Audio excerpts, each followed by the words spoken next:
இயேசு கிறிஸ்துவின் இனிய நாமத்திலே உங்களை எல்லோரையும் வாழ்த்துகிறேன். ராஜாதி ராஜனும் கர்த்தராகிய கர்த்தரும் அல்பாவும் ஒமேகாவுமான ஆண்டவர். இதோ சங்கீதம் 9 பார்க்கிறோம். சிறுமப்பட்டவனுக்கு கர்த்தர் அடைக்கலமானவர், நெருக்கப்படுகிற காலங்களிலே அவரே தஞ்சமானவர் என்றும், எளியவன் 18வது வசனம் சொல்லுகிறது, எளியவன் என்றென்றைக்கும் மறக்கப்படுவதில்லை, சிறுமப்பட்டவனுடைய நம்பிக்கை ஒருபோதும் கெட்டு போவதில்லை என்று சொல்லி இங்கு சங்கீதத்திலே சொல்லப்பட்டிருக்கிறது. சிறுமப்பட்டவனுக்கு கர்த்தர் அடைக்கலமானவர்.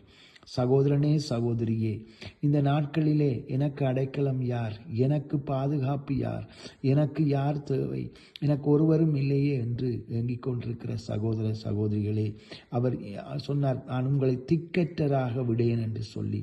சிறுமப்பட்டிருக்கின்ற, யாருமே இல்லை என்று தனிமையாக இருக்கிறவர்களுக்கு அவர் அடைக்கலமும் கோட்டையுமாய் இருக்கிறார்.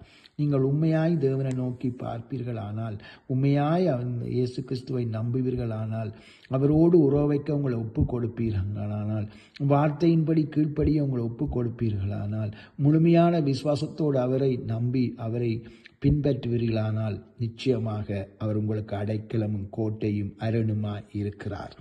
ஒருபோதும் உங்களை அவர் கைவிடுவதில்லை. தன்னை உத்தம இதயத்தோடு தேர்றவர்களுக்கு அவர் நன்மையை விடார் என்று வேதம் சொல்லுகிறது.